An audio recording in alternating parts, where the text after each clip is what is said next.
Hello dear brothers and sisters, welcome to Sahastra IAS. આશા રાખી રહ્યો છું કે આપ સૌ ભાઈઓ બહેનોની તૈયારી ખૂબ જ સરસ રીતે થઈ રહી હશે. આપ લોકો મન લગાવી ખુદની ક્ષમતા પર વિશ્વાસ રાખી અને પોતાની તૈયારી કરી રહ્યા હશો. વિદ્યાર્થી મિત્રો, માર્કેટમાં બહુ ઘણી બધી અફવાઓ ઉડી રહી છે કે ભાઈ હવે આ પરીક્ષામાં તૈયારી ન કરાય, બરાબર સિલેબસ પૂરો ન થાય, બ્લા બ્લા બ્લા. આવી એક પણ વસ્તુ પર આપણે ધ્યાન નથી દેવાનું. આપણે મન લગાવી અને તૈયારી કરવાની છે અને ખુદ પર વિશ્વાસ રાખવાનો છે કે ભાઈ હું આ તૈયારી પાર પાડીને જ રહીશ, હું આઈએસએચઓ અધિકારી બનીને જ રહીશ. મને ઘણા બધા વિદ્યાર્થીઓના ડે ટુ ડે બેઝિસ ઉપર ફોન આવે છે, ખાસ કરીને સિલેબસ આવ્યા પછી તો વધારે, કે સાહેબ આટલો બધો સિલેબસ અપાતો હશે, જીપીએસસી આ તો અન્યાય કર્યો કહેવાય, ખોટું કર્યું કહેવાય. મેં કીધું ભાઈ એ એક પણ વસ્તુ મારા હાથમાં નથી, માટે મારી સાથે આવી ચર્ચા ન કરો. આ બધા લોકો કેવા છે કે સાહેબ આવનારી ભરતી ક્યારે આવશે? ઓકે, આવનારી ભરતી આવશે તો સિલેબસ આ જ રહેશે કે બદલાઈ જશે? જો આ જ રહેશે તો તમે કોર્સ લોન્ચ કરશો કે નહીં કરો? જો કોર્સ લોન્ચ કરશો તો વિડીયો નવા અપલોડ કરશો કે આ જૂના જૂના રાખશો? અને હું જવાબ દેવો કે ભાઈ મારો આ લગભગ છેલ્લો કોર્સ છે, ક્લિયર છે, મારે પાન ઇન્ડિયા જવું છે, ક્લિયર છે. એટલે આવી બધી વસ્તુઓમાં પછી હું એન્ટરટેન નથી કરતો. પણ તમારા માટે અહીંયા એક સારા સમાચાર એ છે કે ભાઈ લોકોએ હથિયાર હેઠા મૂકી દીધા છે અને અત્યારે આપણે જે છે એ આપણા સેમ ડાયનામિઝમ, સેમ એન્થુઝિયાઝમથી તૈયારી યથાવત રાખવાની છે. આપણો જે ટાર્ગેટ છે મિનિમમ 80 માર્ક્સનો, એ ટાર્ગેટ અચીવ કરીને જ રહીશું. Let's begin the show. તમારા કોન્ફિડન્સને એક નવા નેક્સ્ટ લેવલ પર લઈ જઈએ. ટોપિક છે આપણો building and other construction workers act. આખું નામ તો બહુ મોટું છે, building and other construction workers regulation of employment and condition of service act. આટલું બધું મોટું નામ આપણે યાદ નહીં રાખવાનું, આપણે એટલું જ કહેશું building and other construction workers act, BOCW act. Clear છે? ઓકે. આ કાયદો આખા આપણા સિલેબસનો સહેલામ સહેલો ટોપિક છે. 62 સેક્શન છે. 62 માંથી એક પણ સેક્શનમાં તમને એવું નહીં લાગે કે આ વસ્તુ મને અઘરી પડી અથવા અહીંયા કંટાળો આવ્યો. અને તમારા માટે જે છોકરાઓ ઓલરેડી કોર્સમાં છે એમના માટે તો આ કાયદો જે છે એ કંઈક રિવિઝન પણ હશે અને કંઈક રમતની વાત પણ હશે. કેમ? જવાબ છે તમારી સામે, ફેક્ટરીઝ એક્ટ. ફેક્ટરીઝ એક્ટમાં 20 લેક્ચર થયા ત્યારે ઘણા બધા છોકરાઓ એમ કહેતા હતા કે સાહેબ આટલું બધું ડિટેલમાં કેમ કરાવી રહ્યા છો? એના બે રીઝન હતા. એક, building and other construction workers act, it means the act that we have just initiated, અને સેકન્ડ, ફેક્ટરીઝ રૂલ્સ.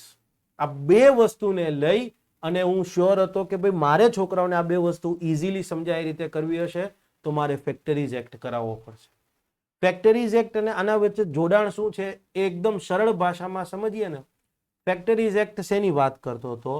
તો કે ભાઈ એ વાત કરતો હતો જે વર્કર્સ છે એના કલ્યાણની, ફેક્ટરી વર્કર્સના કલ્યાણની.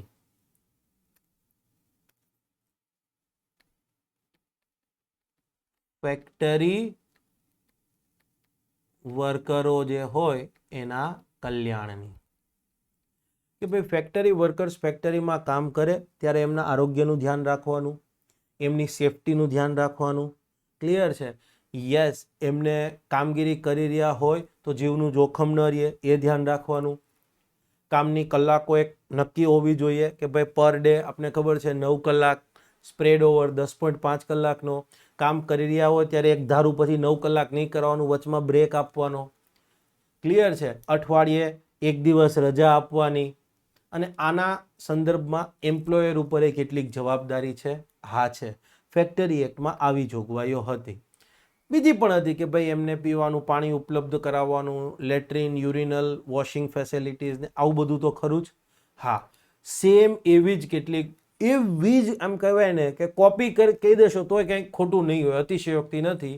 વાત આપણો આ કાયદો કરે છે, પણ આ કાયદો વાત કરે છે બિલ્ડિંગ વર્કર્સ માટે. બિલ્ડિંગ વર્કર્સ બેઝિકલી બાંધકામ ક્ષેત્રના શ્રમિકો, કામદારો. જે કાંઈ પણ કન્સ્ટ્રક્શનમાં જે મજૂરી કામ ને બધા કરતા હોય, દેશી ભાષામાં કહીએ તો એ લોકો માટેની વાત કરે છે. અને હવે તમે જુઓ કાયદામાં શબ્દ, એનો જે ઓફિશિયલ શબ્દ છે શું છે? રેગ્યુલેશન ઓફ એમ્પ્લોયમેન્ટ, રોજગારીનું નિયમન. કે જ્યારે એ લોકો કામ કરી રહ્યા છે ત્યારે કામની કલાકો નક્કી હોવી જોઈએ, અઠવાડિયે એક દી રજા હોવી જોઈએ. ક્લિયર છે?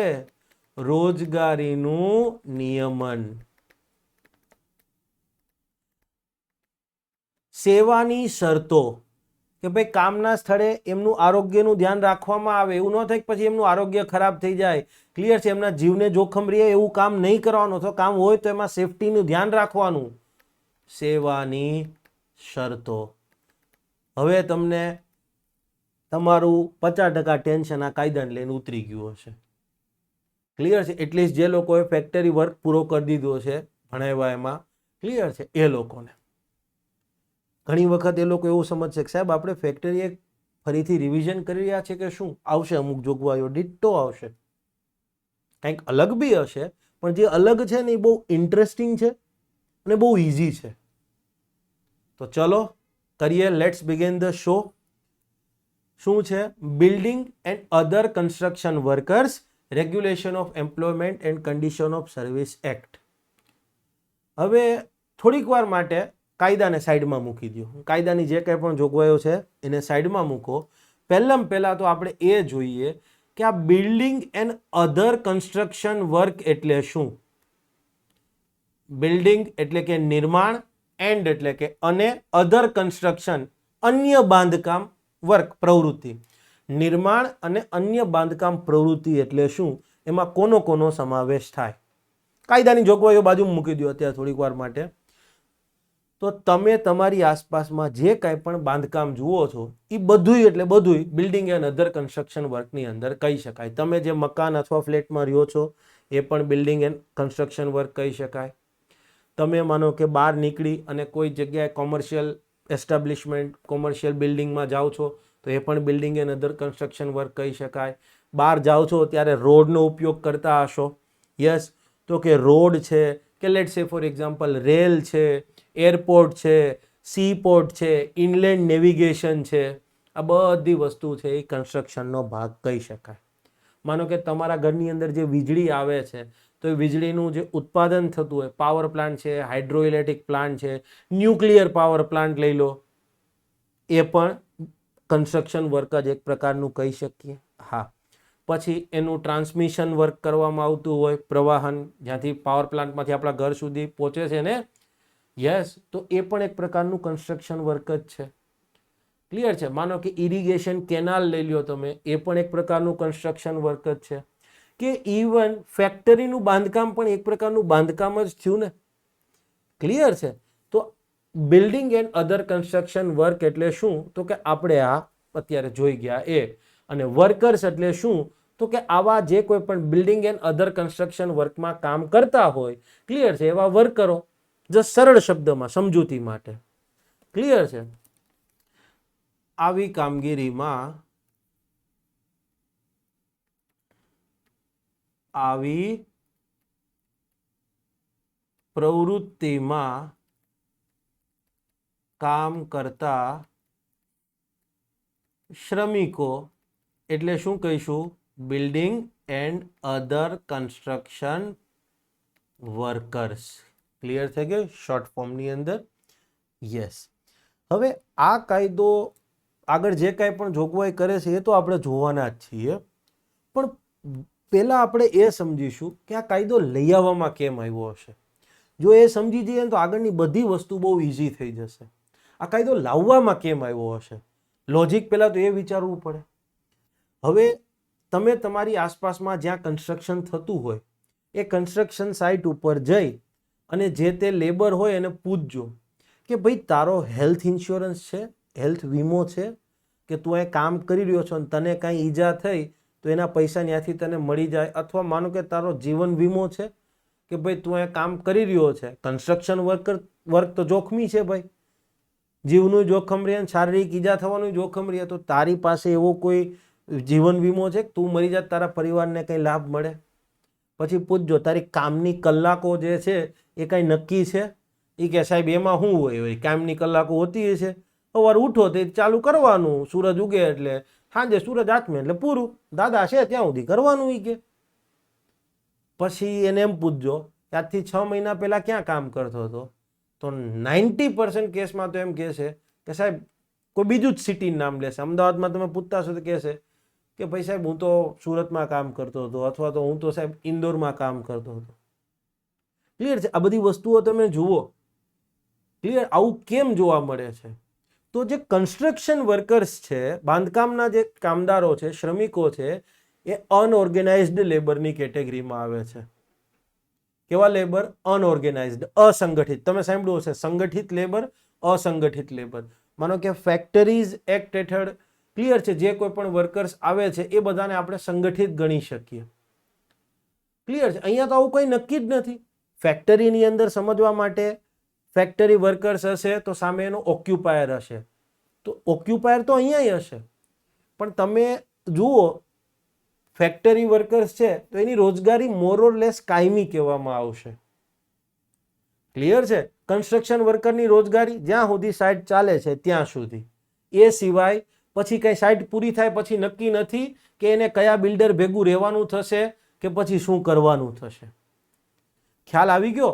તો એમની રોજગારી, ફેક્ટરીવાળાની લગભગ રોજગારી આપણે કાયમી ગણી શકીએ, પણ building and other construction workers માટે રોજગારી જે છે એ કાયમી નથી, પ્રાસંગિક છે. બિલ્ડિંગ ચાલે છે, બિલ્ડિંગનું કામ પૂરું, પ્રસંગ પૂરો, રોજગારી પૂરી.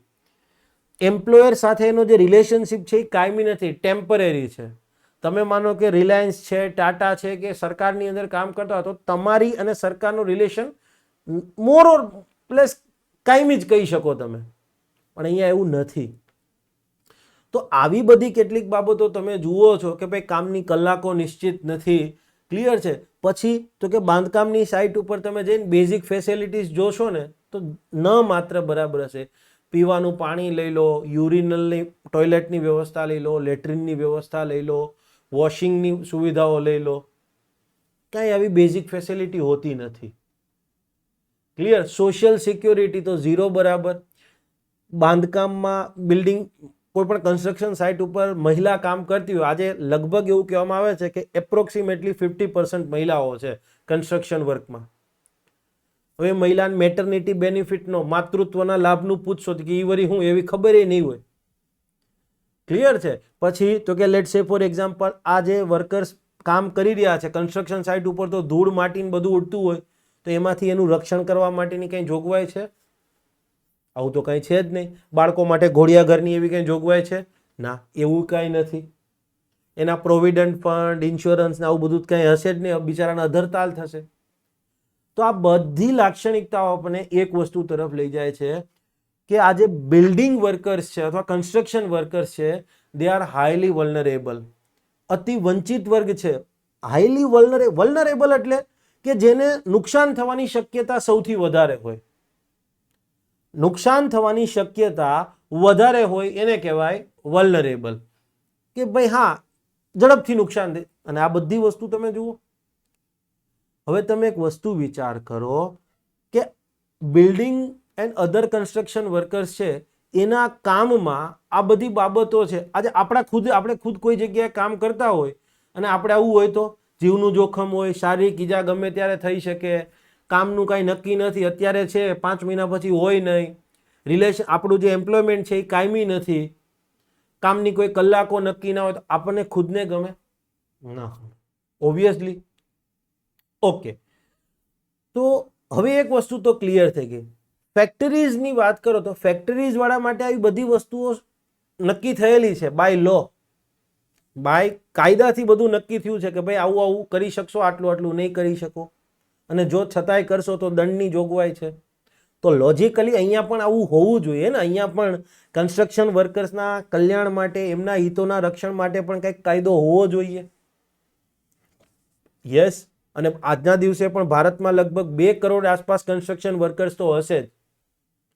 ક્લિયર છે? 130 કરોડની વસ્તીમાં 2 કરોડ તો 1.5-2 કરોડ તો પાક્કા હશે. ક્લિયર છે ને? હવે વાત કરો 1996 વખતના ટાઈમની, એ ટાઈમની, માનો કે 90ના દાયકામાં. ત્યારે પણ ભારતની અંદર 70 થી 80 લાખ કન્સ્ટ્રક્શન વર્કર્સ હતા. 80 લાખ, તમે વિચાર કરો, 70 થી 80 લાખ કન્સ્ટ્રક્શન વર્કર્સ એ ટાઈમે ઓલરેડી હતા. પણ એ ટાઈમે ભારતમાં આવો કોઈ કાયદો હતો જ નહીં કે જે building and other construction workers જે છે, ક્લિયર છે, એમના હિતોનું રક્ષણ કરતો હોય. હવે આવો કોઈ કાયદો હતો નહીં, મતલબ કંઈ નક્કી જ નહોતું. કામની કલાકો 14 કલાકે થાય ને 16 કલાકે થાય, ક્લિયર છે. એમને બેઝિક ફેસિલિટી મળે ખરા, નોય મળે. કાયદો નથી એટલે તો પૂરું થઈ ગયું ને, કાયદો કંઈ છે જ નહીં. તો ફાઇનલી 1995માં નેશનલ લેવલ ઉપર એક લેબર કોન્ફરન્સ થઈ હતી. આવી કોન્ફરન્સ એન્યુઅલી થતી જ હોય. લેબર કોન્ફરન્સ થાય તો એના અધ્યક્ષ કોણ હોય? તો કે કેન્દ્ર સરકાર, ભારત સરકારના જે લેબર મિનિસ્ટર હોય એ, અને દરેક રાજ્યના જે લેબર મિનિસ્ટર હોય એ કોન્ફરન્સમાં ભાગ લે, ડિસ્કશન થાય કેટલાક મુદ્દાઓ ઉપર, અને પછી ભારત સરકારને મેમોરેન્ડમ આપવામાં આવે કે ભાઈ આ કોન્ફરન્સમાં આવા મુદ્દાઓ પર ડિસ્કશન થયું છે, આવા મુદ્દા પર બધા લોકો સહમત થયા છે. ઓકે, આવા નવા પ્રસ્તાવો આવ્યા. એ રીતે ફાઇનાન્સની પણ કોન્ફરન્સ હોય, એન્વાયરમેન્ટની પણ કોન્ફરન્સ હોય, હોમ મિનિસ્ટરની એ કોન્ફરન્સ હોય. હોમ મિનિસ્ટરની કોન્ફરન્સમાં લો એન્ડ ઓર્ડર પર વાત થતી હોય, ઇન્ટરનલ સિક્યુરિટી પર વાત થતી હોય, નાર્કોટિક્સની ને એ બધાની વાત થતી હોય, રોડ ટ્રાન્સપોર્ટની વાત હોય, ક્લિયર છે, તો કે ભાઈ દેશમાં રોડ ટ્રાન્સપોર્ટની શું સ્થિતિ છે એને લગતી મિનિસ્ટરો અલગ અલગ આવતા હોય. હવે 1995માંથી લેબર કોન્ફરન્સ થઈ, એમાં 3 મુદ્દા જે છે, ક્લિયર છે, એ બહુ હાઇલાઇટ થયા, અને આપણે એ 3 મુદ્દા આ કાયદામાં આવશે પણ ખરા. પહેલું બધા લેબર મિનિસ્ટરો હતા એ એક બાબત પર એગ્રી થયા કે ભાઈ દેશની અંદર, એ ટાઈમની વાત કર્યો છું, કે ભાઈ દેશની અંદર 70-80 લાખ કન્સ્ટ્રક્શન વર્કર્સ છે, અને એમના એમ્પ્લોયમેન્ટને રેગ્યુલેટ કરવા માટે, એમની રોજગારીનું નિયમન કરવા માટે, એમની સેવાની શરતોને લઈ અને દેશમાં કોઈ કાયદો જ નથી, એ તો નહીં ચાલે. ક્લિયર છે. કન્સ્ટ્રક્શન વર્કર્સના હેલ્થ, સેફટી અને વેલફેર માટે પહેલા તો એક કાયદો હોવો જોઈએ કે ઓકે, એના ઉપર સહમતિ થઈ કે ભાઈ હા, એક કાયદો હોવો જોઈએ. બીજું શું વસ્તુ થયું કે ભાઈ કન્સ્ટ્રક્શન વર્કર્સ છે, અલગ અલગ રાજ્યમાં જે કામ કરી રહ્યા છે, તો રાજ્ય કક્ષાએ એક સ્પેશિયલ વેલફેર બોર્ડ હોવું જોઈએ, કલ્યાણકારી બોર્ડ હોવું જોઈએ કે જે આ કન્સ્ટ્રક્શન વર્કર્સના હિતોનું રક્ષણ કરે, એમના લાભ માટેની વિવિધ કામગીરી કરે, વિવિધ યોજનાઓ લાગુ કરે. ક્લિયર છે. તો યસ, એ કે હા ભાઈ, કાયદો પણ હોવો જોઈએ. ક્લિયર છે. દરેક રાજ્યમાં આવું કન્સ્ટ્રક્શન વર્કર્સ માટેનું એક વેલફેર બોર્ડ હોવું જોઈએ. અને એ સિવાય તો કે ભાઈ આ કન્સ્ટ્રક્શન વર્કર્સના કલ્યાણ માટે વિવિધ યોજનાઓ લાગુ કરવાની વાત છે, પગલાઓ લેવાની વાત છે. પૈસા તો જોશે ને, તો કે યસ, આ વેલફેર બોર્ડ પાસે પર્યાપ્ત ફંડ પણ હોવું જોઈએ. ક્લિયર છે. આ 3 મુદ્દાઓ આપણે કામના છે. ચોથો મુદ્દો એ આવે છે કે ભાઈ આવું ફંડ આવશે ક્યાંથી? કન્સ્ટ્રક્શન વર્કર્સના કલ્યાણ માટે વેલફેર બોર્ડ હશે, એક વિવિધ કામગીરી કરશે, તો કામગીરીમાં પૈસા તો ખર્ચ થશે ને, તો એ ફંડ ક્યાંથી આવશે? તો લેબર કોન્ફરન્સમાં એવો નિર્ણય લેવામાં આવ્યો કે દેશમાં જે કંઈ પણ બાંધકામ થાય છે, ક્લિયર છે, એ જે વ્યક્તિ બાંધકામ કરાવી રહ્યો હોય એ બાંધકામના ઉપર આપણે એક સેસ લઈશું. સેઝ કહેવાય, સેસ તો નહીં, સેઝ ઉપકરી કે વસૂલવામાં આવશે. જીએસટી લાગુ થયો એ પહેલા તમે કદાચ હોટલમાં જમવા ગયા હશો તો તમે સ્વચ્છ ભારત સેસ ચૂકવ્યો હશે, અથવા કૃષિ કલ્યાણ સેસ વિશે પણ કદાચ તમે સાંભળ્યું હશે. આજે તમે ઇન્કમ ટેક્સ રિટર્ન ભરી રહ્યા છો તો તમને હેલ્થ એન્ડ એજ્યુકેશન સેસ ભરવાનો આવતો હશે, રાઈટ? કદાચ તમે સાંભળ્યું. સેઝ શું છે? એ એક પ્રકારનો કર જ છે, પણ કરની ઉપર લાગતો વધારાનો કર છે. ક્લિયર છે. કરની ઉપર લાગતો એ વધારાનો કર છે. એ મેઇન રકમ પર ન લાગે, એની કરની રકમ આવી હોય એની ઉપર લાગે. ક્લિયર છે. સેઝ અને સરચાર્જ શું છે એ તમારે જાણવાની જરૂર નથી. હું જીપીએસસી યુપીએસસીના લેક્ચરમાં એને લઈને આખો લેક્ચર આપું છું 1.5-2 કલાકનો, પણ આપણે એ કોઈ કામનું નથી, માટે હું અહીંયા એને કરતો નથી. ક્લિયર છે. આપણે આ 3 જ મુદ્દા છે જે તમારે જાણવાના છે. ફર્સ્ટ કાયદો, સેકન્ડ વેલફેર બોર્ડ, થર્ડ પર્યાપ્ત ફંડ. ક્લિયર છે પોઈન્ટ? ઓકે. અને આ ચોથો મુદ્દો આપણે બેઝિકલી કોઈ કામનોય નથી, આપણા કાયદામાં ક્યાંય એનો ઉલ્લેખ પણ નથી, માટે ચિંતા ના કરતા. જરૂરત તમે સમજાવી જ દીધું હોત. ક્લિયર છે? યસ. હવે એવું થયું, લેબર કોન્ફરન્સની અંદર નક્કી કરી દીધું કે કાયદો હોવો જોઈએ, વેલફેર બોર્ડ હોવું જોઈએ, અને બોર્ડ પાસે ફંડે હોવું જોઈએ જેમાંથી આ બધો ખર્ચો કરી શકાય. હવે આ કાયદો ઘડવામાં તો ટાઈમ લાગે.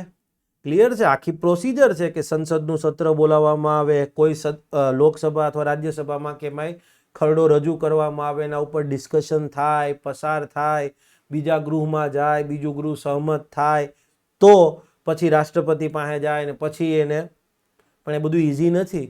6-7 સ્ટેજની આખી પ્રક્રિયા છે. ક્લિયર છે? અને એ બંને ગૃહ લોકસભા અને રાજ્યસભા સહમત હોય તો, માનો કે અસહમતિ થઈ હોય તો ફરી પાછું જોઈન્ટ સિટિંગની એ બધી વસ્તુ અલગ. ટૂંકમાં આપણે એ બધું નથી જાણવું. તમે એવું સમજો કે ભાઈ કાયદો ઘડવાની પ્રક્રિયા કાંઈ 1-2 દિવસની કામ નથી. 6 મહિનાય લાગે, બરાબર, 2 વર્ષે લાગે ને 3 વર્ષે લાગે. તો કાયદો ઘડવાની પ્રક્રિયા તો એક લાંબો સમય લે એટલી છે, ચોક્કસ સમય લાગે છે. પણ સાથે સાથે એ સમયે ભારત સરકારે વિચાર્યું કે ભાઈ જે મુદ્દો લેબર કોન્ફરન્સમાં કહેવામાં આવ્યો છે એ વાત એ સાચી છે. દેશમાં 70-80 લાખ વર્કર્સ છે અને એમના સંબંધમાં કોઈ કાયદો નથી, એમનું શોષણ થાય એ તો ઉચિત નથી. કાયદો ઘડવામાં ટાઈમ લાગે છે, પણ તો ત્યાં સુધી શું વર્કરોને હેરાન થવા દેવાના, એમનું શોષણ થવા દેવાનું? ના. તો આવી પરિસ્થિતિમાં ભારતનું બંધારણ સરકારને એક બીજી વિશેષ સત્તા આપે છે, વટહુકમ ઓર્ડિનન્સ બહાર પાડવાની. ક્યારેય પણ કોઈ સમય એવી પરિસ્થિતિ આવે કે કાયદો ઘડવો જરૂરી હોય પણ સંસદ બોલાવી શકાય એમ ન હોય. કાયદો સંસદ જ ઘડી શકે, સંસદ બોલાવી શકે એમ ન હોય, અને કદાચ સંસદ બોલાવી હોય પણ એ સંસદમાં પસાર કરવામાં ઘણો ટાઈમ લાગી જાય અને એ ટાઈમમાં પેલી જે પરિસ્થિતિ હોય જેના માટે કાયદો ઘડી રહ્યા હોય એ પરિસ્થિતિ વધારે ખરાબ થઈ જાય. તો હવે શું કરશું? તો આવા ટાઈમે બંધારણ સરકારને ઓર્ડિનન્સ ઇસ્યુ કરવાની સત્તા આપે છે. એ કાયદાની જેવી અસર આવે, કાયદો જે જોગવાઈ કરતો હોય જે રીતે લાગુ થતો હોય, વટહુકમમાં પણ એવી જોગવાઈ કરી શકાય અને કાયદો લાગુ થાય એમ જ લાગુ થાય. જાણે એક ટેમ્પરરી કાયદો જ સમજો તમે, પણ એની એક ટાઈમ વેલિડિટી હોય. એ મેક્સિમમ 6 મહિના 6 અઠવાડિયા સુધી રહે. કેમ રહે એ તમારે જાણવાનું નથી. જેવો વટહુકમ સરકાર બહાર પાડે, સંસદનું સત્ર મળે એટલે સંસદના બંને ગૃહોમાં એને સંસદના ગૃહમાં રજૂ કરવો પડે. સંસદના ગૃહો એને પસાર કરી દે તો એ કાયદો બની જાય, ન પસાર કરે તો પૂરું થઈ જાય. પણ વટહુકમ એક ટેમ્પરરી કાયદાનું કામ કરે. તો કીધું કે ભાઈ લેબર કોન્ફરન્સમાં નિર્ણય લીધો છે એ સારી વસ્તુ છે, એને આપણે લાગુ કરી દઈએ, વટહુકમથી લાગુ કરીશું. એને આપણે વટહુકમથી લાગુ કરીશું. કાયદો ઘડાઈ જશે ત્યારે વટહુકમ આપણે પૂરો કરી દઈશું, રદ કરી દઈશું. યસ. તો પછી એ પરિસ્થિતિ એવી બની. આમ તો એવું થાય કે એક વખત વટહુકમ બહાર પાડવામાં આવે, સંસદમાં જાય, મંજૂર થઈ જાય તો વસ્તુ અલગ છે, અથવા કોઈ કારણોસર માનો કે સંસદમાં રજૂ નથી કરી શક્યા તો પછી 6 મહિના થાય એટલે પૂરું થઈ જાય એની કામગીરી. ક્લિયર છે? ઓકે. હવે અહીંયા એવું થયું હતું કે કોઈ કારણોસર સરકારે એક વટહુકમ બહાર પાડ્યો, બરાબર, building and other construction workers એક્ટને લઈ અને વટહુકમ એ બહાર પાડ્યો, પણ એ પસાર ન થઈ શક્યો. અગેન સરકારે ફરી કેટલીક જોગવાઈ સાથે કેટલીક વસ્તુઓમાં ફેરફાર કરી અને બી બહાર પાડ્યો. અગેન પસાર ન કરી શક્યા. ઓકે. સરકારે ફરીથી પસાર કર્યો, એ હતો સેમ, એને B2 કીધા. અગેન એ પસાર ન થઈ શક્યો. અગેન ફરીથી પસાર કર્યો B3 અને એ હવે વટહુકમ પસાર થઈ ગયો સંસદમાં અને આગળ જતા એ બની ગયો કાયદો. આવી પરિસ્થિતિ કંઈક થઈ હતી. એટલે 4 વખત વટહુકમ બહાર પાડવો પડ્યો હતો, કોઈ કારણોસર પસાર નહોતા થઈ શક્યા. અહીંયા આપણે ચર્ચા કરવાની જરૂર નથી. તો અત્યારે એક MCQ અહીંયા એવો આવી શકે કે building and other construction workers act કાયદો બન્યો એ પહેલા કેટલી વખત વટહુકમ બહાર પાડવા પડ્યા હતા? 4 વખત. ઘણી જગ્યાએ એવું લખ્યું છે 3 વખત, પણ એકચ્યુઅલી એ ખોટું છે. પહેલી વખત વટહુકમ બહાર પાડ્યો તો, ક્લિયર છે, પસાર ન થઈ શક્યો. બીજી વખત વટહુકમ બહાર પાડ્યો તો એ કોપી પેસ્ટ નહોતો કર્યો, કંઈક ફેરફાર કર્યા હતા, માટે એ તમને મેં A અને B1 લખ્યું છે. તો B1 એ એક નવો જ ઓર્ડિનન્સ હતો એટલે એને B1 કીધું. પણ પછી જે B2 B3 થયા ને, એટલે પાછળ જે કંઈ પણ ને ફર્સ્ટ, સેકન્ડ, થર્ડ, એ ત્રણે સેમ હતા એટલે B1 B2 અને B3 મેં આવું શબ્દ પ્રયોગ કર્યો છે. ટેકનિકલ, એક્ઝેક્ટ ટેકનિકલ મુદ્દો તમારે સમજવાની જરૂર નહીં. 4 વટહુકમ હતા, તમે ગોખવામાં એક્સપર્ટ છો. ક્લિયર છે? ઓકે.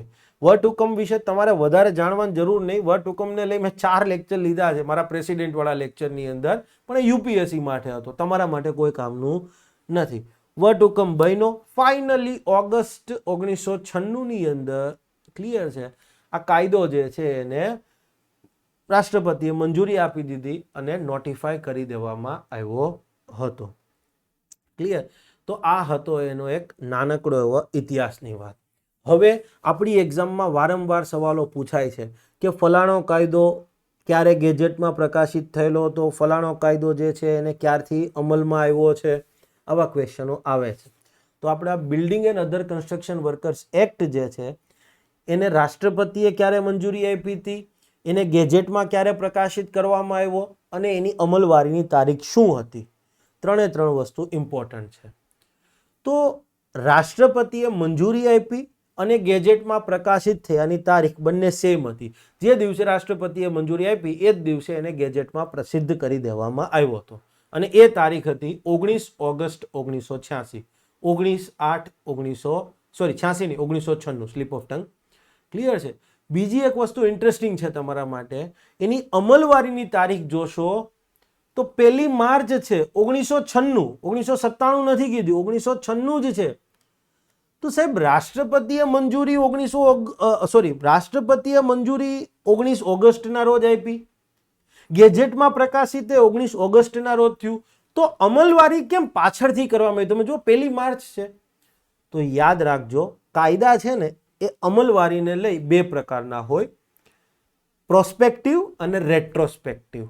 ધારો કે 1 ઓગસ્ટ 2023ના રોજ રાષ્ટ્રપતિ કોઈ ખરડાને મંજૂરી આપી દે એટલે કાયદો બની જાય તો ખબર છે આપણને. હવે એને 1 ઓગસ્ટે જ નોટિફાય કરવામાં આવે અને એમાં લખવામાં આવે કે આ કાયદો 15 ઓગસ્ટ 2023 થી લાગુ થશે. તો પછીથી થયો છે ને, it means the law is prospective, ભવિષ્યમાંથી લાગુ કરવામાં આવ્યો. પણ માનો કે એવું કહેવામાં આવે કે આ કાયદો 1 ઓગસ્ટે રાષ્ટ્રપતિએ સહી કરી દીધી, 1 ઓગસ્ટે જ નોટિફાય કરી દેવામાં આવે, એમ કે આ કાયદો 1 જાન્યુઆરી 2023 થી લાગુ થયો. તો ભૂતકાળથી લાગુ થયો ને, બેક ડેટ થી લાગુ કરવામાં આવ્યો, તો એને કહેવામાં આવે રેટ્રોસ્પેક્ટિવ. લગાડી શકે. ક્લિયર છે. સરકાર લગાડી શકે, સરકારને સત્તા હોય. હા, પણ એ સજાની ક્રિમિનલ કેસમાં સજા માટેની જોગવાઈ કરતા હોય એવા કાયદા ન લગાડી શકે. બંધારણમાં એક જોગવાઈ છે, પણ તમારે એ બધી વસ્તુઓ જાણવાની જરૂર નથી. રેટ્રોસ્પેક્ટિવથી લાગુ થયો છે. The building and other construction workers act was implemented રેટ્રોસ્પેક્ટિવલી.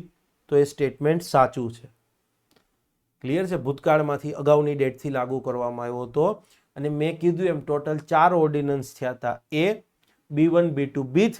આ જસ્ટ ખાલી મેં મેટાફર યુઝ કર્યું છે, રૂપક આપી દીધું છે. એકચ્યુઅલ નામ તો એવું હતું, building and other construction workers act, regulation of employment and બરાબર blah blah blah, first ordinance, second ordinance, third ordinance. Okay, આપણો આ જે કાયદો લાગુ થયો તો એ કાયદાએ કોનું સ્થાન લીધું છે, કોને રિપ્લેસ કર્યો છે? ક્લિયર છે. કાયદાએ કોનું સ્થાન લીધું છે? તો કે building and other construction workers third ઓર્ડિનન્સનું સ્થાન લીધું છે. અને આ ઓર્ડિનન્સ 20 જૂન 1996ના રોજ બહાર પાડવામાં આવ્યો હતો. ક્લિયર છે.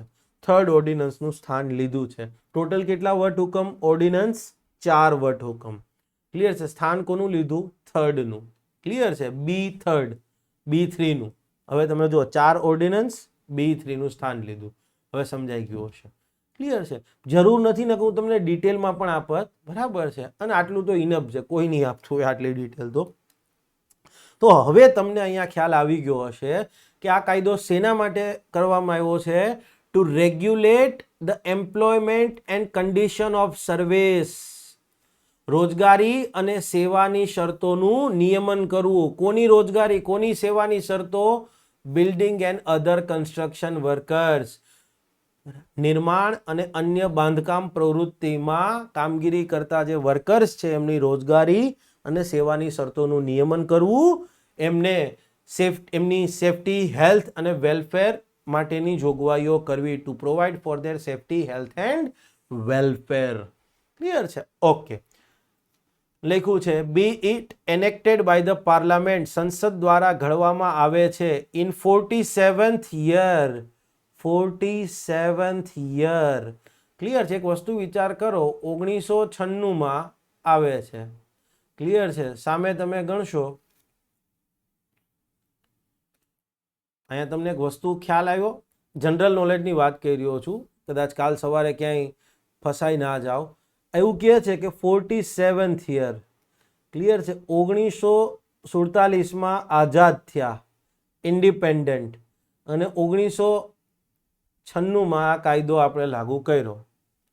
તો અહીંયા તો લગભગ 49 વર્ષ થઈ ગયા, લગભગ 49 વર્ષ થઈ ગયા. ક્લિયર છે? તો અહીંયા કેમ 47 લખ્યા હશે? તો ધ્યાનથી સમજો, અહીંયા રિપબ્લિક ઓફ ઇન્ડિયા લખ્યું છે. ભારત રિપબ્લિક ક્યારે થયું હતું? બંધારણ લાગુ થયાનો દિવસ. ક્લિયર છે? 26 જાન્યુઆરી 1950. ક્લિયર છે? ઇન ધ 47th યર, 47મા વર્ષની અંદર, 26 જાન્યુઆરી 1950 થી 26 જાન્યુઆરી 1996, 46 પૂરા, 47મું શરૂ હોય. ક્લિયર છે? તો યસ, રિપબ્લિક ઓફ ઇન્ડિયા મતલબ બંધારણ લાગુ થયું એ દિવસ.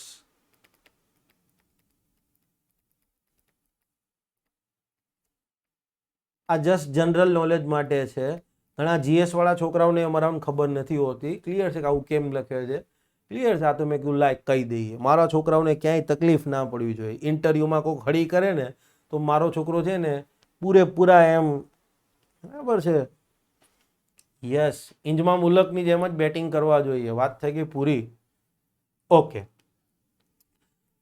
હા, આ ઇન્ડિપેન્ડન્સ કહેવાય, બરાબર છે, આ આઝાદી કહેવાય, આ પ્રજાસત્તાક બન્યા એ કહેવાય.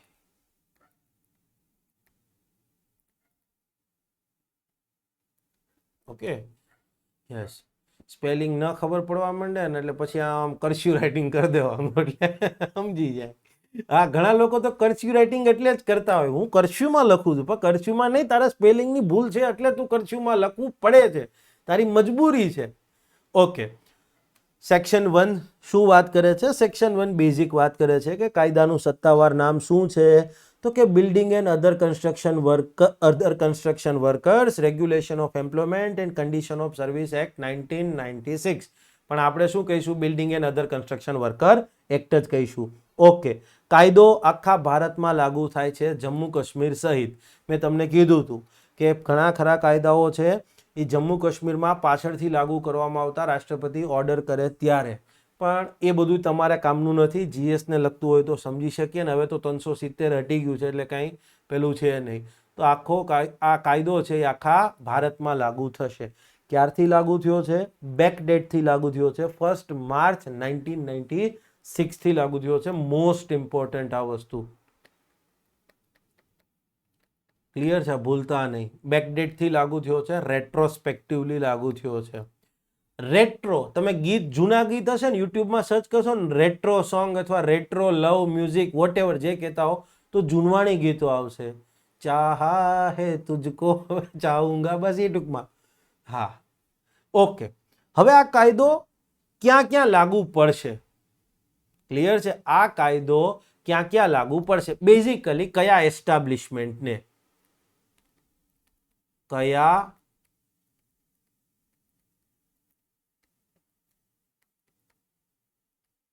મેન્ટને? સિમ્પલી કોઈ પણ એસ્ટાબ્લિશમેન્ટને લાગુ પડે? તો કે કોઈ પણને ન પડે. જે એસ્ટાબ્લિશમેન્ટમાં બિલ્ડિંગ વર્ક થતું હોય અથવા અધર કન્સ્ટ્રક્શન વર્ક થતું હોય, જે કોઈ પણ એસ્ટાબ્લિશમેન્ટમાં, ક્લિયર છે, building or other construction work થતું હોય, નિર્માણ કે બાંધકામની કોઈ અન્ય પ્રવૃત્તિ થતી હોય, એવા એસ્ટાબ્લિશમેન્ટને લાગુ પડશે. પણ અહીંયા એક જોગવાઈ છે કે ભાઈ બિલ્ડિંગ વર્કર્સ છે એ 10 કે એનાથી વધુ હોવા જોઈએ. ક્લિયર છે? કોઈ પણ એસ્ટાબ્લિશમેન્ટમાં, ધ્યાનથી સમજજો, કોઈ પણ એસ્ટાબ્લિશમેન્ટમાં 10 કે તેથી વધુ વર્કર્સને બિલ્ડિંગ ઓર અધર કન્સ્ટ્રક્શન વર્કમાં રોજગારી હેઠળ રાખવામાં આવ્યા હોય. કોઈ પણ એસ્ટાબ્લિશમેન્ટમાં 10 કે તેનાથી વધારે building વર્કર્સને building or other construction વર્કમાં રોજગારી હેઠળ રાખવામાં આવ્યા હોય, અથવા પાછળના 12 મહિનામાં કોઈ એક દિવસે, ક્લિયર છે, આવા 10 કે તેથી વધુ workers building or other construction work માટે રોજગારી હેઠળ રહ્યા હોય એ જે તે એસ્ટાબ્લિશમેન્ટમાં. એસ્ટાબ્લિશમેન્ટ છે એ કોમન છે, ફેક્ટરી એક્ટ જેવું જ એસ્ટાબ્લિશમેન્ટ. 10 કે તેથી વધુ બિલ્ડિંગ વર્કર્સ પણ કોમન છે. 12 મહિનામાં કોઈ એક દિવસની જોગવાઈ પણ કોમન છે. ફેક્ટરી એક્ટનું સેમ છે. પણ અહીંયા શું કીધું છે, કામ શું કરી રહ્યા છે કે building or other construction work થઈ રહ્યું છે એની અંદર એ કામ કરી રહ્યા છે. ક્લિયર થઈ ગઈ વસ્તુ? ઓકે. હવે કોઈ એસ્ટાબ્લિશમેન્ટ છે એની અંદર બિલ્ડિંગ બાંધકામનું કામ થઈ રહ્યું છે, કન્સ્ટ્રક્શન વર્ક થઈ રહ્યું છે. હવે જે જગ્યાનો માલિક હશે એને સમજવા માટે 5 વર્કર્સને રાખ્યા હશે કે ભાઈ આટલું આટલું કામ કરવાનું છે. પણ એને સાથે સાથે બીજા એક કોન્ટ્રાક્ટરને કામ આપ્યું હશે, એક બીજું કામ, અને એની અંદર કોન્ટ્રાક્ટરને 5 વ્યક્તિઓ કામ કરતા હશે. તો હવે વર્કરની ગણતરી કરીએ ત્યારે એ જે તે એસ્ટાબ્લિશમેન્ટનો વ્યક્તિ એમ્પ્લોયર છે એના અને કોન્ટ્રાક્ટરના બેના વર્કર્સ જે છે, બિલ્ડિંગ વર્કર્સ છે, એને તમારે ગણી લેવાના. એવું નહીં કે ભાઈ એમ્પ્લોયર એમ કે ભાઈ મારા તો 5 જ છે, એવું નહીં. માટે બિલ્ડિંગ વર્કની અંદર મારા 5 વર્કર જ કામ કરે છે માટે આ કાયદો મને લાગુ પડશે નહીં, એવું નહીં ચાલે. ચાહે એમ્પ્લોયરના હોય, ક્લિયર છે, ચાહે એમ્પ્લોયરના હોય કે કોન્ટ્રાક્ટરના હોય, ક્લિયર છે, બેમાંથી કોઈ પણ રોજગારી હેઠળ રાખ્યા હોય, અલગ અલગ ટુકડીમાં કામ કરતા હોય, એ તમામે તમામ વર્કરોને ક્લિયર છે ગણતરીમાં લેવામાં આવશે. ક્લિયર થઈ ગઈ વસ્તુ? ઓકે. હવે ડેફિનેશન્સની વાત કરીએ. ડેફિનેશન્સ આની બહુ ઇઝી છે, બસ 2-3 વસ્તુઓ યાદ રાખી લો ને એટલે કાંઈ કરવાનું છે એની આની ડેફિનેશનમાં. Appropriate government. એપ્રોપ્રિએટ ગવર્મેન્ટ એટલે શું? આપણે ફેક્ટરી એક્ટમાં ભણી જ ગયા છીએ કે ભાઈ ઉચિત સરકાર. ઉચિત સરકાર.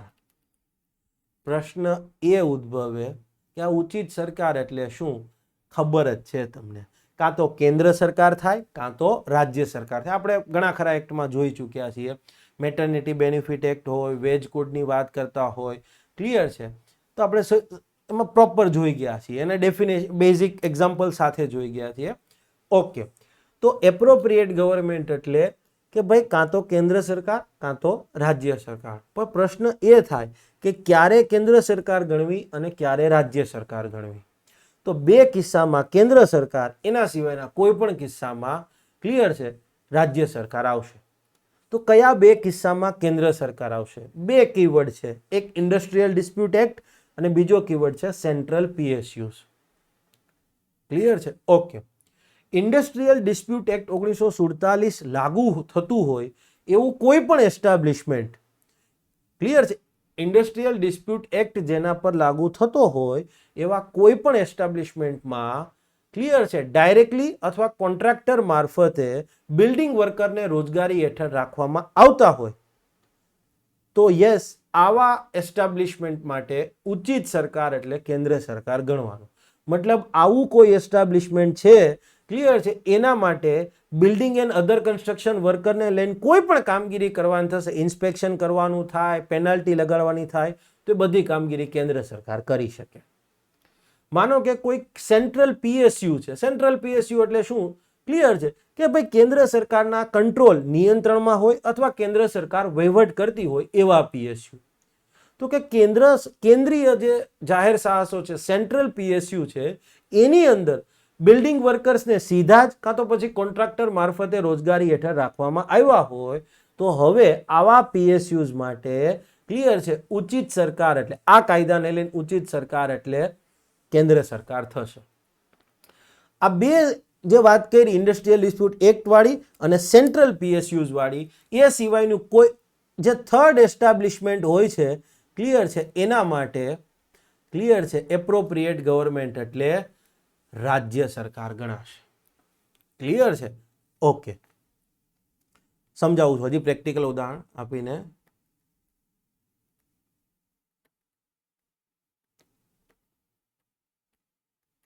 Okay. Late say for example અમદાવાદની અંદર કોઈ બિલ્ડર છે, પ્રાઇવેટ બિલ્ડર છે, એ બિલ્ડિંગ ઊભી કરે છે 50 માળની. 50 માળની બિલ્ડિંગ ઊભી કરતો એટલે સ્વાભાવિક છે કે જ્યાં બિલ્ડિંગ વર્કર્સ કમસે કમ 100-200 કામ કરતા હશે એટલે આ કાયદો તો લાગુ થશે. પણ હવે એ જે તે બિલ્ડર આ કાયદાની જોગવાઈનું પાલન કરે છે કે નહીં, પાલન કરે છે તો કેટલે અંશે પાલન કરે છે, પાલન નથી કરતો ઓકે પાલન કરે છે કે નહીં ચેક કરવા માટે ઇન્સ્પેક્શન કરવાનું થાય, કોઈ દંડ લગાડવાનો થાય તો એ કોણ કરશે? કેન્દ્ર સરકાર કરશે કે રાજ્ય સરકાર કરશે? તો લોજિકલી વિચાર કરો, એ બિલ્ડરની private building industrial dispute act હેઠળ આવે છે? ના, નથી આવતી. એ કેન્દ્રીય પીએસયુ છે, સેન્ટ્રલ પીએસયુ છે? ના, નથી. તો પછી હવે રાજ્ય સરકાર કરશે. માનો કે લેટ સે ફોર એક્ઝામ્પલ કોઈ પણ રાજ્યમાં ઓએનજીસીની, ભેલની, ગેલની કોઈ સાઇટ આવેલી હોય તો આ બધા જાહેર સાહસો થયા, કેન્દ્ર સરકારના જાહેર સાહસ થયા, કેન્દ્ર સરકારના દ્વારા જેનો એના નિયંત્રણમાં છે અલ્ટિમેટલી તો હા. તો હવે માનો કે એ ગેલ, ભેલ, સેલ એની કોઈ પણ સાઇટ ઉપર કન્સ્ટ્રક્શન થતું હોય, ક્લિયર છે, ત્યાં બિલ્ડિંગ વર્કર્સને રોજગારી હેઠળ રાખ્યા હોય સીધા જ અથવા કોન્ટ્રાક્ટર મારફતે, તો હવે આવી જે તે સાઇટ ઉપર આ કાયદાનું પાલન થાય છે કે નહીં, ક્લિયર ન થતું હોય તો દંડ લગાડવાની કામગીરી, રેગ્યુલર ઇન્સ્પેક્શનની કામગીરી કોણ કરશે? કેન્દ્ર સરકાર કરશે, કારણ કે ત્યાં ઉચિત ગવર્મેન્ટ તરીકે કેન્દ્ર સરકાર છે. સમજાઈ ગયું છે. નેક્સ્ટ છે બેનિફિશિયરી. બેનિફિશિયરી એટલે એનું ગુજરાતી મિનિંગ થાય લાભાર્થી. લાભાર્થી. અને તમારી જાણ ખાતર આ PYQ છે. શું વાત કરો? યસ, ક્વેશ્ચન કોઈ એક એક્ઝામમાં હતો અગાઉની કે building and other construction worker એક્ટના અનુસંધાનમાં બેનિફિશિયરી એટલે શું? તો સિમ્પલી આપણે આજે પાન કાર્ડ લઈએ તો સરકાર ઇન્કમ ટેક્સની નજરમાં આપણે શું છીએ? પાન કાર્ડ ધારક છીએ, પાન કાર્ડ હોલ્ડર છીએ. ક્લિયર છે? હા. ઓકે, માનો કે મા કાર્ડ લઈએ તો મા કાર્ડનો લાભાર્થી આપણે છીએ. યસ, રેશન કાર્ડ હોય તો BPL રેશન કાર્ડ હોય તો આપણે શું કહીએ? BPL કાર્ડના લાભાર્થી. યસ, પછી આર્થિક અનામત જે શું કહો એને EWS નું સર્ટિફિકેટ લીધું એને શું કહીએ? EWS ના લાભાર્થી કહીએ. હા, રાઈટ. તો સિમ્પલી આ કાયદામાં એક જોગવાઈ છે એવી જ કે બિલ્ડિંગ વર્કર્સ છે, જે કોઈ પણ વ્યક્તિ બિલ્ડિંગ વર્કર્સ છે અને એ આ કાયદા હેઠળ પોતાને રજીસ્ટર કરાવે છે તો યસ, આવો બિલ્ડિંગ વર્કર્સ, રજીસ્ટર કરાવેલું હોય એવો બિલ્ડિંગ વર્કર્સ લાભાર્થી ગણાશે, બેનિફિશિયરી ગણાશે. તો બેનિફિશિયરી એટલે શું? તો કે building and other construction workers act હેઠળ રજીસ્ટર્ડ થયેલો બિલ્ડિંગ વર્કર્સ, અને આવું રજીસ્ટ્રેશન સેક્શન 12 હેઠળ કરવામાં આવે છે. યસ, માટે કીધું કે સેક્શન 12 હેઠળ રજીસ્ટર થયેલો બિલ્ડિંગ વર્કર્સ. બોર્ડ એટલે શું? યાદ કરો, લેબર કોન્ફરન્સમાં કીધું હતું કે ભાઈ કન્સ્ટ્રક્શન વર્કર્સના કલ્યાણ હેતુથી, ક્લિયર છે, એમને સંદર્ભમાં વિવિધ કલ્યાણકારી યોજનાઓ લાગુ કરવા માટે, એમના હિતોના રક્ષણ માટે રાજ્ય કક્ષાએ એક બોર્ડ હોવું જોઈએ. તો યસ, આ કાયદા હેઠળ જ એવા એક બોર્ડની રચના કરવાની વાત કરી છે. સેક્શન 18માં કીધું છે કે જે તે રાજ્યની અંદર building and other construction workers welfare board હોવું જોઈએ. તો બોર્ડ એટલે શું? તો કે સેક્શન 18 હેઠળ ગઠિત થયેલું એટલે કોન્સ્ટિટ્યુટેડ, રચના થઈ હોય, કોન્સ્ટિટ્યુટેડ, રચના થયેલું બોર્ડ. ઓકે, નેક્સ્ટ છે building or other construction work. નિર્માણ અથવા અન્ય બાંધકામ પ્રવૃત્તિ. બિલ્ડિંગ એટલે નિર્માણ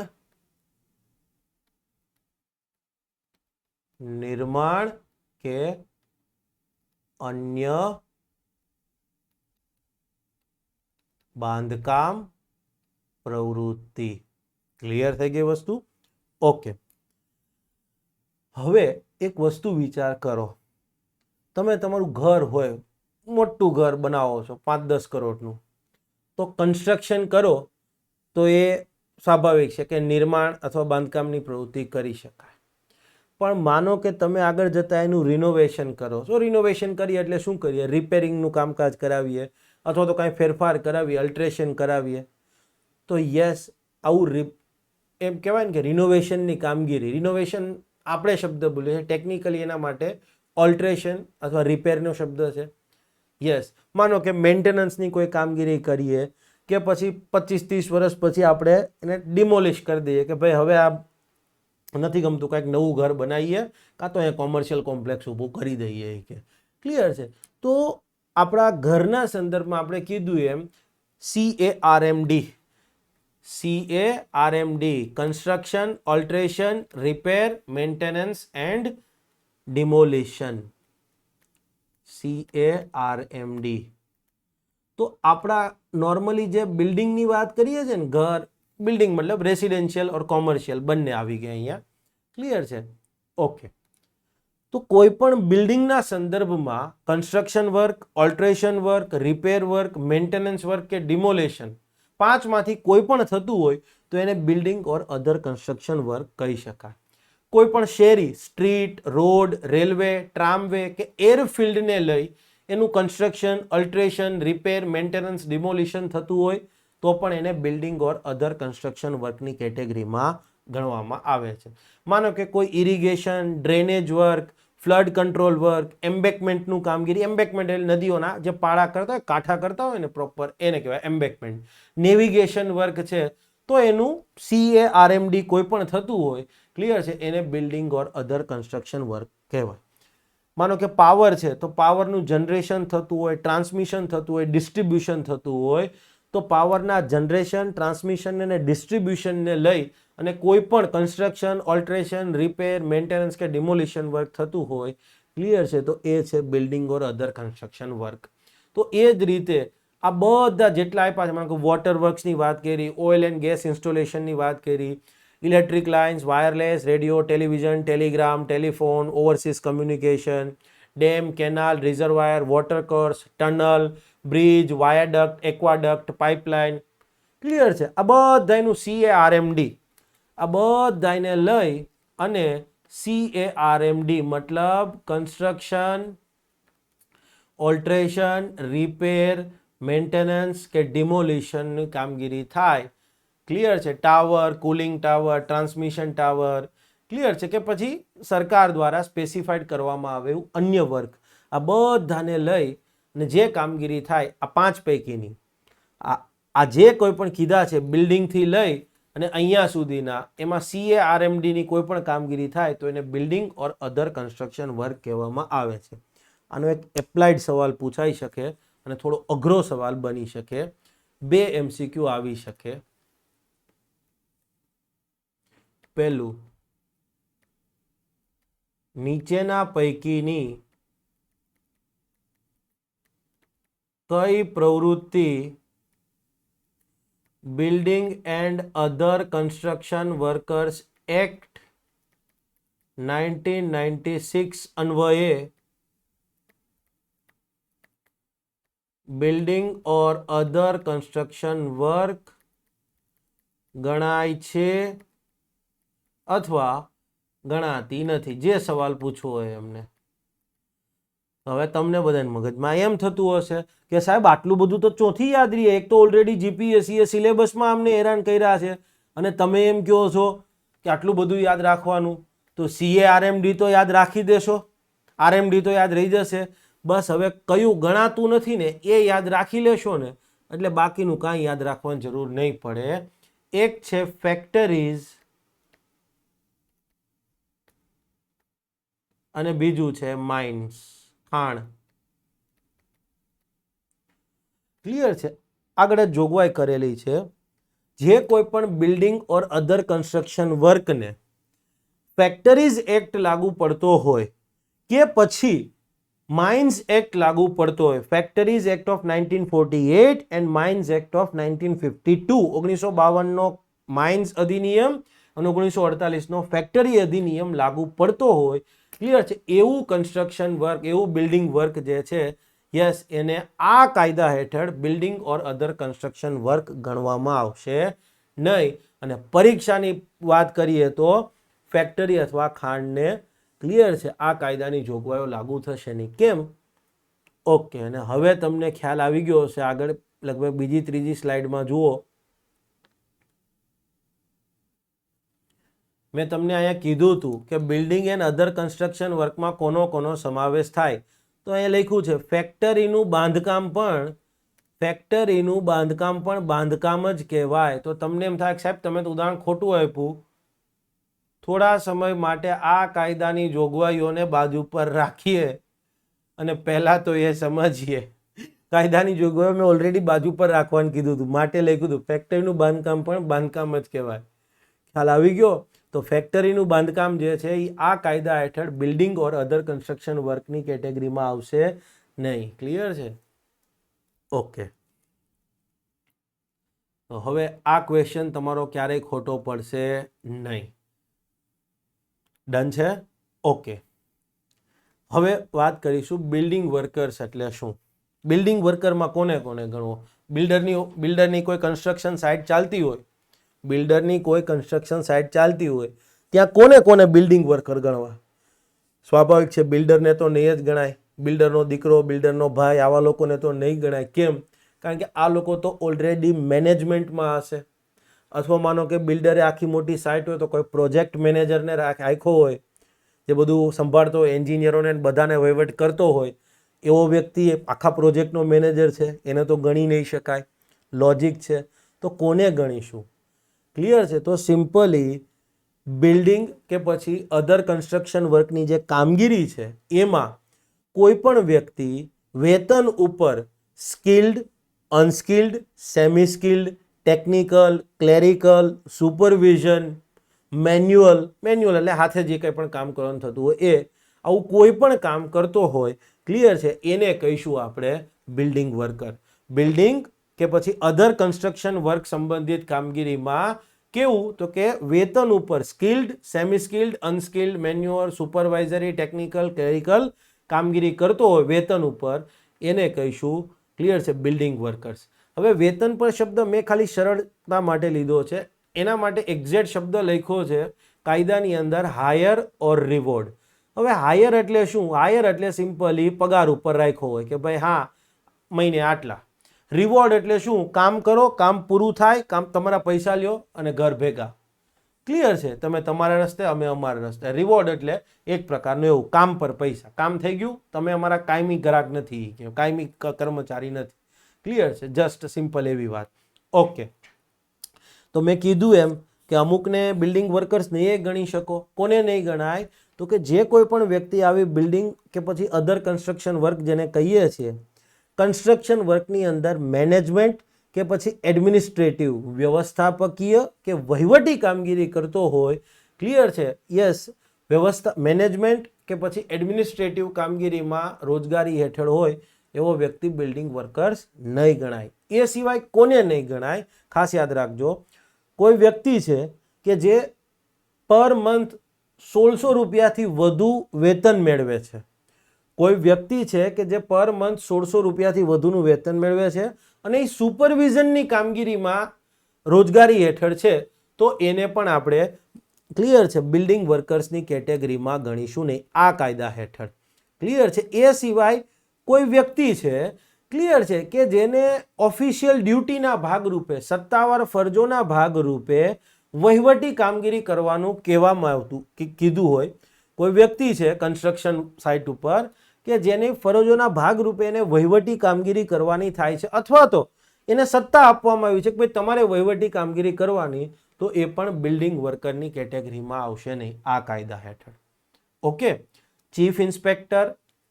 ચીફ ઇન્સ્પેક્ટર એટલે સિમ્પલી, ક્લિયર છે, આપણે જોઈશું સેક્શન 42 હેઠળ જોગવાઈ છે કે ભાઈ રાજ્ય સરકાર, ક્લિયર છે, પોતાના કોઈ ગેજેટેડ અધિકારીને, ક્લિયર છે, chief inspector of inspection of building and other construction work તરીકે અપોઇન્ટ કરશે. તો ચીફ ઇન્સ્પેક્ટર એટલે શું? તો કે સેક્શન 42(2) હેઠળ નિયુક્ત થયેલા ચીફ ઇન્સ્પેક્ટર. કોણ ચીફ ઇન્સ્પેક્ટરને અપોઇન્ટમેન્ટ આપે? By state government. એ જ રીતે છે director general. Director general again section 42(1) હેઠળ નિયુક્ત થયેલા, ક્લિયર છે, ડીજી ઇન્સ્પેક્શન. ક્લિયર છે? અને એની અપોઇન્ટમેન્ટ કોણ કરે? તો કે બાય સેન્ટ્રલ ગવર્મેન્ટ. હવે કોન્ટ્રાક્ટર એટલે શું? કોન્ટ્રાક્ટર એટલે આપણે કીધું એમ લેબર કોન્ટ્રાક્ટર આપણે બહુ શબ્દ સાંભળતા હોઈએ છીએ. તો સિમ્પલી કોઈ વ્યક્તિ છે કે જે બિલ્ડિંગ વર્કર સપ્લાય કરતો હોય, એસ્ટાબ્લિશમેન્ટને બિલ્ડિંગ વર્કર સપ્લાય કરતો હોય, તો એને કહીશું કોન્ટ્રાક્ટર. અથવા તો એ પોતે બિલ્ડિંગ વર્કર્સને રોજગારી પર રાખી અને એસ્ટાબ્લિશમેન્ટનું કોઈ કામ કરતો હોય તો એને કહીશું contractor. Late say for example તમે મકાન બનાવી રહ્યા છો, 5 કરોડનું મકાન બનાવી રહ્યા છો.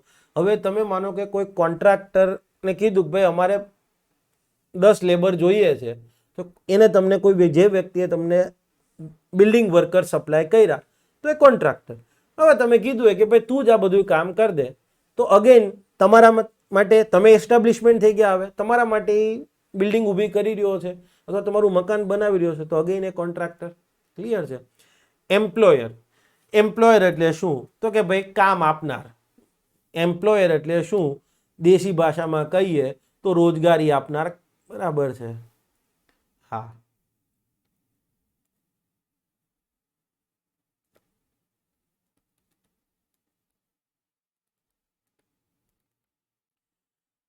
હવે થોડી વાર માટે ફર્સ્ટ એન્ડ સેકન્ડ ભૂલી જાઓ, થર્ડ ઉપર આવો.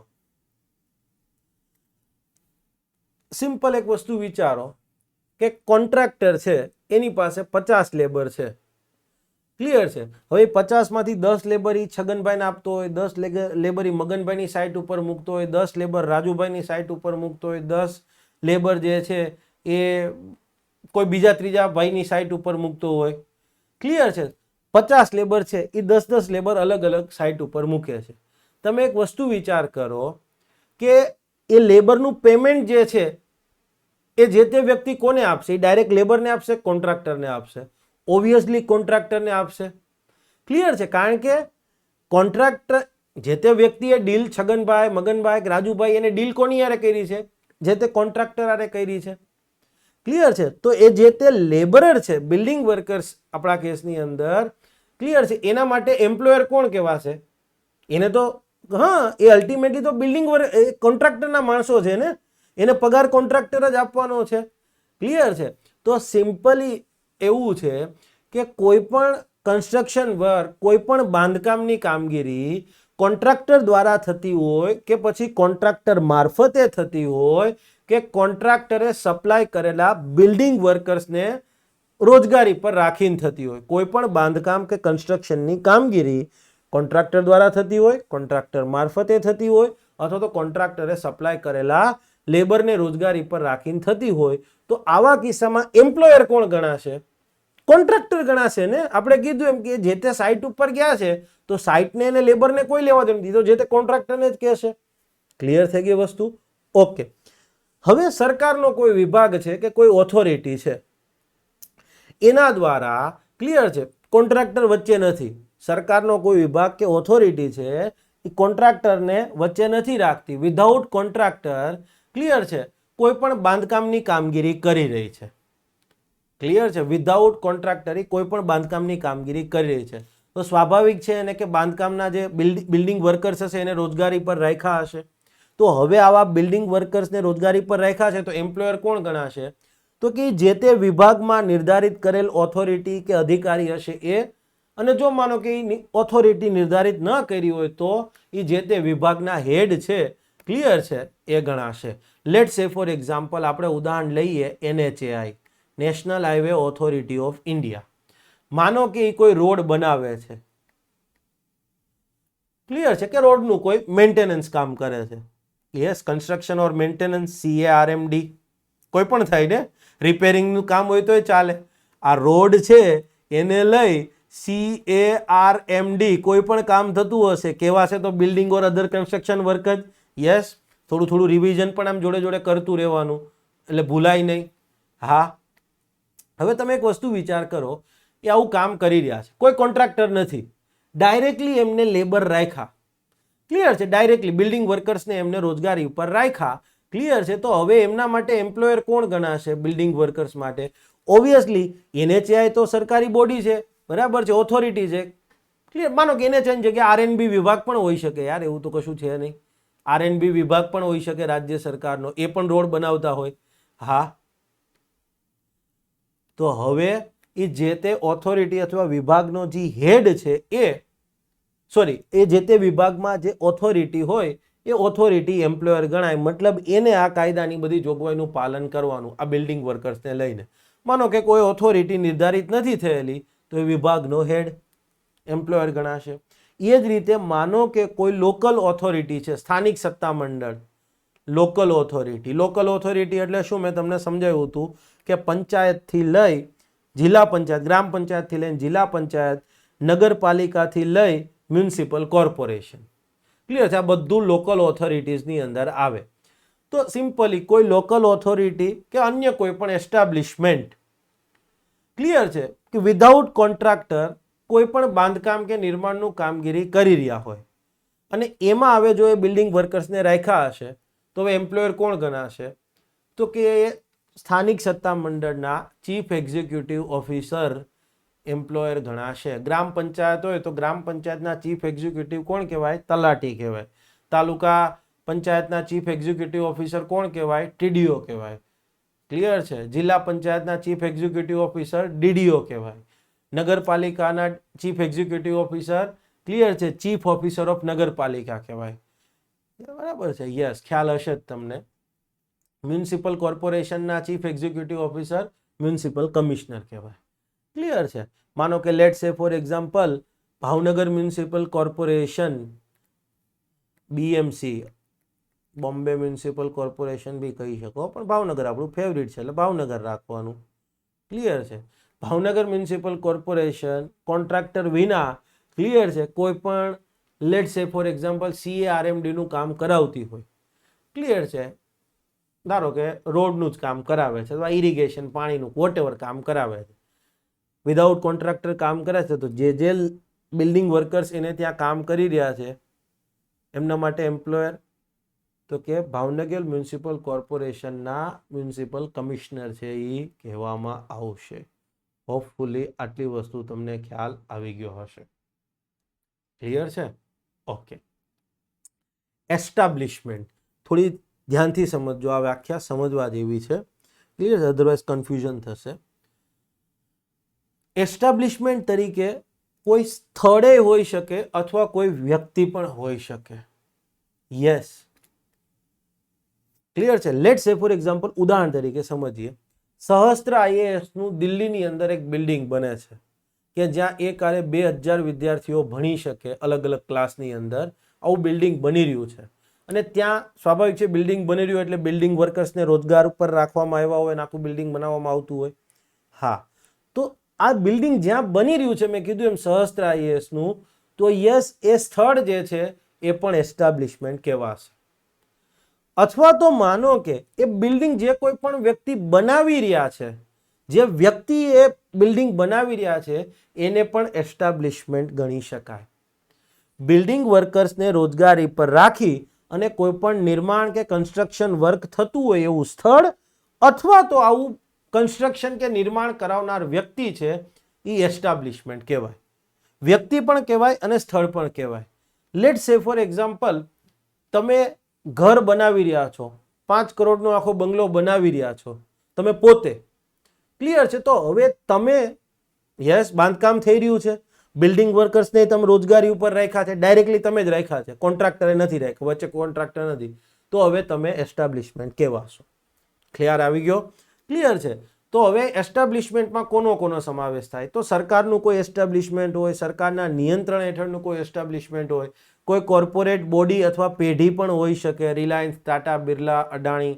ક્લિયર છે? કોઈ વ્યક્તિ પણ હોઈ શકે, વ્યક્તિઓનો સમૂહ પણ હોઈ શકે, એસોસિએશન ઓફ ઇન્ડિવિજ્યુઅલ, વ્યક્તિઓનો સમૂહ પણ હોઈ શકે કે વ્યક્તિઓની સંસ્થા પણ હોઈ શકે, બોડી ઓફ ઇન્ડિવિજ્યુઅલ, વ્યક્તિઓનો સમૂહ કે વ્યક્તિઓની સંસ્થા. કોન્ટ્રાક્ટરનું એસ્ટાબ્લિશમેન્ટ છે એને પણ આપણે અહીંયા એસ્ટાબ્લિશમેન્ટ જ ગણીશું. અહીંયા એક વસ્તુ છે, લેટ સે ફોર એક્ઝામ્પલ તમે તમારું ઘર બનાવી રહ્યા છો. ક્લિયર છે? અને મેં કીધું એમ 5 કરોડનું ઘર બનાવી રહ્યા છો. ક્લિયર? તમે તમારું નિવાસ સ્થાન, રેસિડેન્સ બનાવી રહ્યા છો, બરાબર, કાલીન ભયાની જેમ ભોકાલ મચા દે ને કાંઈ કે. ક્લિયર છે? બાંધકામ કરી રહ્યા છો, વર્કર્સ, બિલ્ડિંગ વર્કર્સને રોજગારી ઉપર રાખ્યા, તમે એસ્ટાબ્લિશમેન્ટ છો. પણ અહીંયા વેલ્યુ જુઓ, 5 કરોડ આવી. પણ અહીંયા એક MCQ તરીકે પૂછાઈ શકે, આ વેલ્યુ એક લિમિટથી ઓછી હશે તો હવે અહીંયા એ એસ્ટાબ્લિશમેન્ટ ગણાશે નહીં. અને આ વેલ્યુ કેટલી? તો કે 10 લાખ રૂપિયા. કોઈ પણ વ્યક્તિ બિલ્ડિંગ વર્કર્સને રોજગારી ઉપર રાખી પોતાના નિવાસ સ્થાન સંબંધિત કોઈ પણ નિર્માણ કે બાંધકામની કામગીરી કરાવી રહ્યો હોય અને આવા બાંધકામની કુલ કિંમત 10 લાખથી વધુ ના હોય. હવે આ બાંધકામની અંદર CARMD કોઈ પણ થઈ શકે. ક્લિયર? બાંધકામ શબ્દ પ્રયોગ થયો છે તો અહીંયા એના મિનિંગની અંદર CARMD construction, alteration, repair, maintenance કે ડિમોલિશન કોઈ પણ પ્રકારની કામગીરી કરતો હોય પોતાના નિવાસ સ્થાન રેસિડેન્શિયલ, ક્લિયર છે, તો પછી એને એસ્ટાબ્લિશમેન્ટ ગણાશે નહીં. ક્લિયર છે? હા, તો તમે તમારું ઘર અલ્ટર કરાવી રહ્યા હોય કે રિપેર કરાવી રહ્યા હોય અને એની વેલ્યુ 10 લાખથી વધુ ન હોય તો તમને આ કાયદો લાગુ જ નહીં થાય. ક્લિયર છે? ઓકે. ફંડ એટલે શું? ઓકે, તમને યાદ હશે લેબર કોન્ફરન્સ થઈ હતી, ત્યાં 3 મુદ્દાઓ પર વાત થઈ હતી. કાયદો ભણી રહ્યા છીએ, પેલું એક બોર્ડ કે જે ભણવાના છીએ, બેઝિક વાત કરી ચૂક્યા, અને ત્રીજું એક હતું ફંડ કે જ્યાંથી પૈસા, જેમાં પૈસા હશે ને આ બધું બિલ્ડિંગ વર્કર્સના કલ્યાણ માટેના કામગીરી અને પગલાઓ લઈ શકાશે. તો ફંડ એટલે શું? તો સેક્શન 24 હેઠળ ગઠિત થયેલું building and other construction workers welfare fund, building and other construction workers Kalyan Nidhi. Clear છે ને? આ ફંડનો કબજો કોની પાસે હોય? તો પેલું જે બોર્ડ હતું ને, building and other construction workers welfare board, એની પાસે આ ફંડનો કબજો હોય. નોટિફિકેશન એટલે ગેજેટમાં જે પ્રસિદ્ધ થાય એ નોટિફિકેશન. પ્રિસ્ક્રાઇબ્ડ એટલે ઉચિત સરકાર, આઈધર કેન્દ્ર સરકાર ઓર રાજ્ય સરકાર દ્વારા, ક્લિયર છે, નિયમો બનાવી અને જે જોગવાઈ કરવામાં આવે એને કહેવાય પ્રિસ્ક્રાઇબ્ડ કરેલું. વેજ, વેતન એટલે શું? તો કે પેમેન્ટ ઓફ વેજીસ એક્ટ હેઠળ વેતનની જે વ્યાખ્યા આપવામાં આવી છે, તો વેતનનો જે અર્થ થાય એ જ અર્થ આપણે અહીંયા વેતનનો લેવાનો છે. પણ પેમેન્ટ ઓફ વેજ એક્ટ તો કોડ ઓન વેજીસ લાગુ થાય એટલે સબઝ્યુમ થઈ જશે. તો કોડ ઓન વેજીસની હેઠળ વેતનની જે વ્યાખ્યા આપી છે, વેતનનો જે અર્થ થાય છે એ અહીંયા પણ લાગુ થશે. અને અહીંયા તમારો લેક્ચર પણ પૂર્ણ થાય છે. હોપફુલી તમને લોકોને બધી બાબતોનો ખ્યાલ આવી ગયો હશે. આ જ રીતે ફરીથી નેક્સ્ટ લેક્ચરમાં મળીશું. Thank you. જય હિન્દ, જય જય ગરવી ગુજરાત. મારો દેશ, મારી પહેચાન, મારું રાજ્ય, મારું સ્વાભિમાન.